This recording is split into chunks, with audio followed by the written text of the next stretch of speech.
So day 3 of the Africa International Film Festival continued with rich conversations around storytelling, creative collaboration, and global partnerships. Now, from forging German-African film partnerships to exploring how music and film intersect, the day's panels also examined the powerful role of story play in shaping behavior and driving social impact.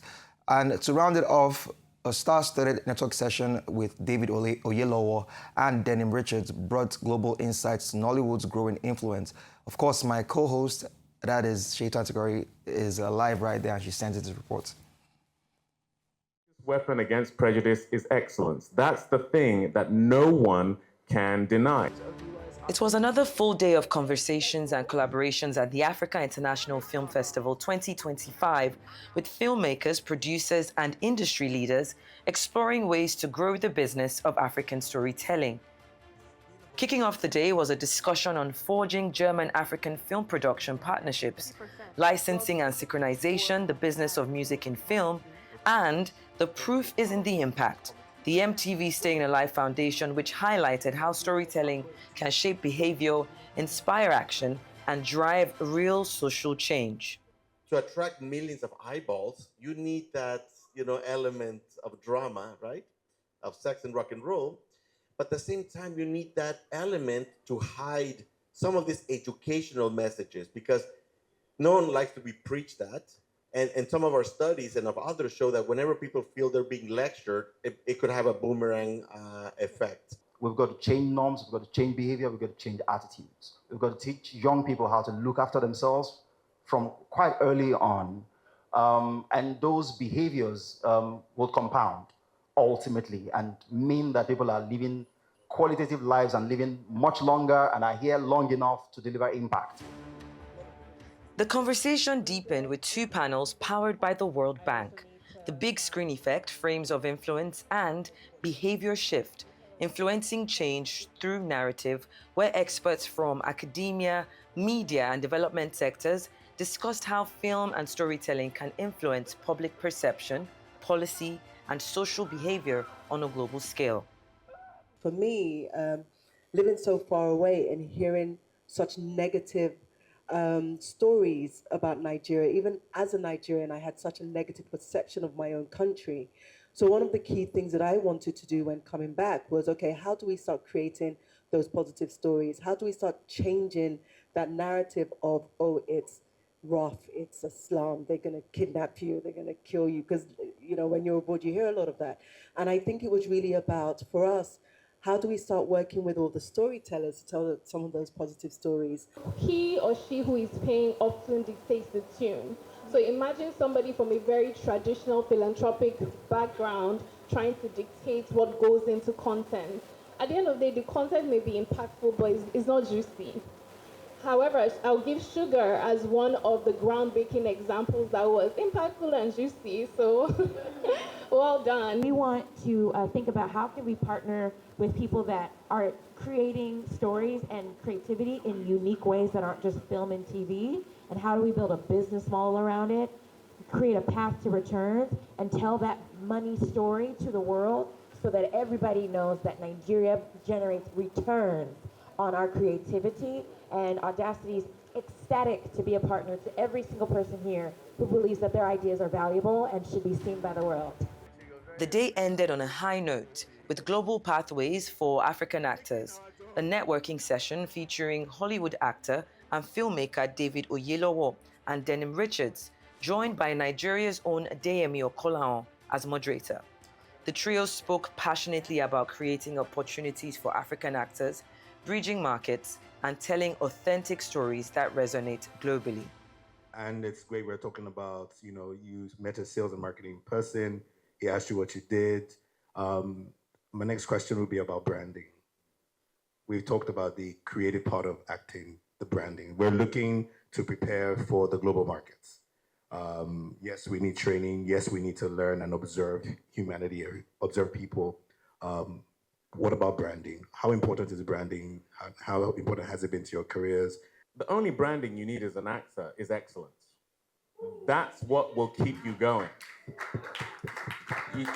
Your brand shouldn't be the sexy this or like that doesn't last. What you do by focusing on branding yourself in that way is you put a sell-by date on yourself.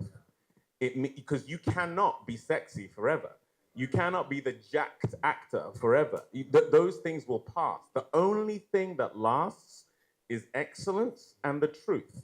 We are challenged because we have historically been marginalized. Africa has been stolen from repeatedly, whether it's the slave trade, whether it's colonization, whether it's the proliferation of despots or leaders being put in place to allow for our resources to continually be siphoned. So, in the midst of all of that, the greatest weapon against prejudice is excellence. That's the thing that no one can deny. You can never have anything successful if your pre-production is not good. And I think it's only on the continent where it's like, we're gonna have 36 hours of pre-production and let's just go for it. And it's, and then we wonder why money is burning so quickly, because we're so quick to want to go to market, we're so quick to want to get out there because we feel like we're gonna miss this loop. The problem is, when you look at other places, there's places all over the world that maybe have the same type of budgets, but they spend much more time in their pre-production. So the quality starts to be exemplified a little bit differently.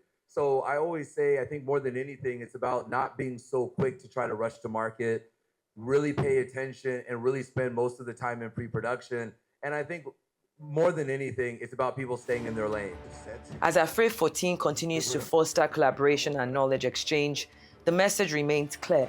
African cinema is connecting, inspiring, and evolving on the global stage. Sheiton Ategarin, Arise News, Lagos. All right, so let's get straight to it. Now, joining me live to give us more updates from the Afriff Festival is Sheiton Ategarin, my co-host, the better half, whatever name you want to call her. Shei, how far? Oh, this is what I've gotten to on Wednesday now. Whatever name you want to call me, I'll be back. You don't have to do this on national Well, I'm just saying, television. like, I mean, okay, anybody has a okay. problem me calling you. I am the entertainment and culture correspondent. I mean, they'll be all right with the names I call you, don't worry. All right, so, I mean, what was the highlight, of the panel session with David Olowo for you? What was the highlights for that from that session?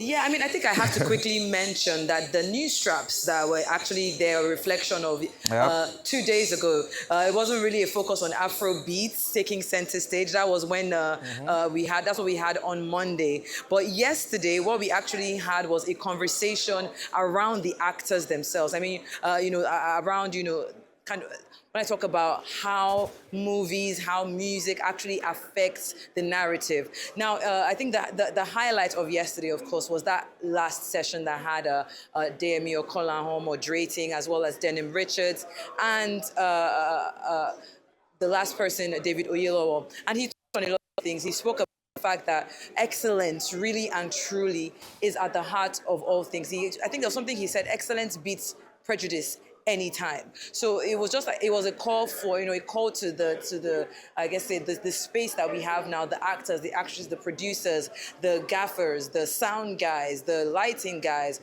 to really focus on excellence, because really and truly the world is watching, and it's a situation where by the time they get here, we have to be ready to make sure that the content that we're putting out there and the films that we're putting out there are world standard. All right, so if I ask my next question, you're looking good, though. Your makeup on flick. Okay, let's leave that aside. All right, so from your... This is why we get in trouble. Okay, so I'm sure filmmakers are taking notes. Now, from your conversations off camera with them, what were the things they shared with you? Maybe their concerns, around the industry and, what it takes to get to the next level? Sorry, can you repeat that? I didn't hear that. Like filmmakers, the ones you've spoken to off camera, what did they share with you? Maybe their concerns. Talking about shaping the future of African cinema. Did they maybe share challenges they're going through, what they wish can be better? All that kind of stuff. Okay, fantastic. I mean, it's a number of things. So first off, I mean, this year, Afriff launched the first ever Afriff film and content market here in Lagos. And really what this space is about, like you're looking around, you see different production companies. There's Trace here, there's MultiChoice, there's Canal Plus, there's Owella, the microfinance banks. At the back, there's a film house lounge. Even MTN is here. Everybody's here trying to get a piece of the content, because really and truly, when you think about the entertainment industry, they say that content is gold.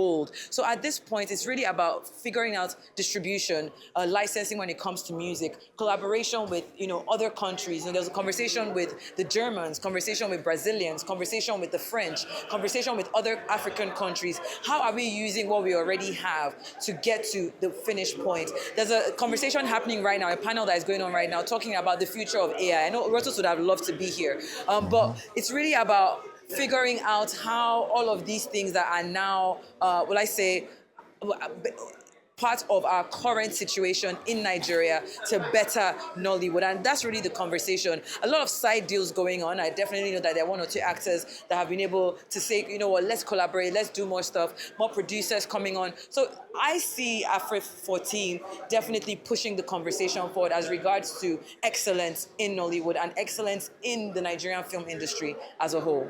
All right, so for wrap things up, just real quickly, what is the highlight you're looking forward to today? What are you, hoping to achieve, right there today?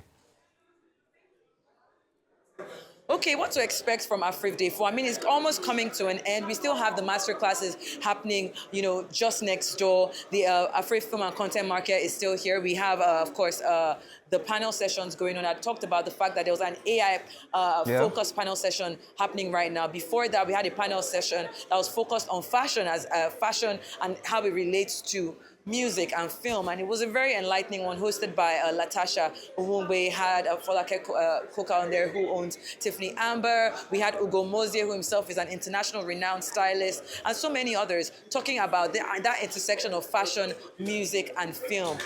Then we also had a very, very important panel session that happened earlier that, of course, had Kemi Adetiba, Emma Yabaga, quite a number of them talking about cinematic harmonies, exploring the synergies between music, film, and a profitable future, as it were. All right, thank you so much, Shaitan. Do have fun.